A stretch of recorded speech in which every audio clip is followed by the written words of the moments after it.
आसिला सबुठारु आश्वस्तिकर खबर आज तातीरु मिलिबो त्राही। राज्य को रही प्रबल घड़घड़ी सहित वर्षा संभावना। तेज आसतु देखा केउ सब जिला को रही वर्षार संभावना और कौन रही पाणीपाग विभाग रिपोर्ट।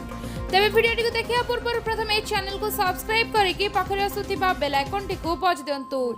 राज्य में भीषण ग्रीष्म प्रवाह आरंभ हो जाइछि। मंगलवार राज्यर 16टी सहर तापमात्रा 40 डिग्री सेल्सियस अधिक रहितला। सेहीपरि बुधवार 13टी सहरर तापमात्रा 41 डिग्री सेल्सियस अधिक रहितला।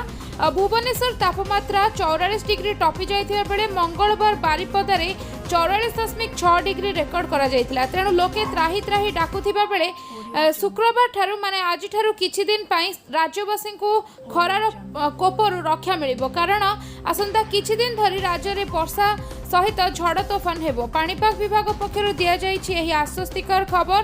पाणीपाग विभागर सूचना अनुसार आज ठारू तापमात्रा 3 रु 4 डिग्री ह्रास पाइबो।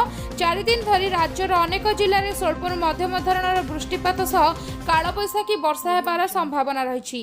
शुक्रवार गजपति, गंजाम, खोर्धा, नयागढ़, पुरी, कलाहांडी, कटक, जगतसिंहपुर, केन्द्रापड़ा, भद्रक जिलार गोटे दुटी स्थान में स्वल्परु मध्यम धरणर वर्षा संभावना रही। वर्षा सहित वज्रपात मध्य हेबो। सेथिपई एही सब जिला पई येलो वार्निंग जारी करा जायछि। शनिवार दिन नयागढ़, खोर्धा, कटक, ढेंकानाल, जाजपुर, केन्द्रापड़ा, भद्रक जिलार केतेक स्थान में स्वल्परु मध्यम धरणर वर्षा हेबो। सेहीपरि केन्दुझर, मयूरभंज, अनुगुल, कोरापुट, बौद्ध, कंधमाल, रायगड़ा जिले में गोटे दुटी स्थान में घड़घड़ी मारिबा सह स्वल्परु मध्यम धरणर वर्षा हेबार संभावना रही। एही समय पवनर बेग घंटा प्रति 30 रु 40 किलोमीटर रहिबो। सेथिपई नयागढ़, खोर्धा, कटक, ढेंकानाल, जाजपुर, केन्द्रापड़ा, भद्रक, बालेश्वर, मयूरभंज, कंधमाल, अनुगुल और बौद्ध जिला येलो वार्निंग जारी करा जायछि। रविवार दिन मयूरभंज, भद्रक, केन्द्रापड़ा, जाजपुर जिलार केतेक स्थान में स्वल्प और मध्यम धरणर वर्षा हेबार आशंका रही। यह छड़ा वज्रपात हेबार संभावना रही। सेहीपरि ढेंकानाल, केन्दुझर, अनुगुल, देवगढ़, बौद्ध, कंधमाल, कलाहांडी, रायगड़ा, कोरापुट और नवरंगपुर जिले में गोटे दुटी स्थान में स्वल्प और मध्यम धरणर वर्षा और झड़ तोफान हेबार संभावना रही।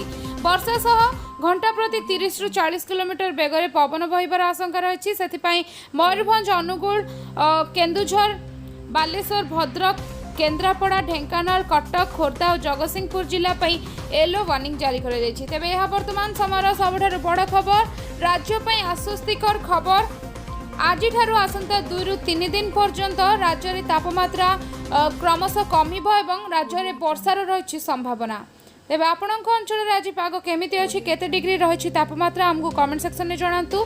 आगु को एमती वीडियो देखा हेले पाणीपाग ने टिकनिक रिपोर्ट जानापी हेले चैनल को सब्सक्राइब करके पाखरे आसुथिबा बेल आइकन टी को बजाई दियंतु।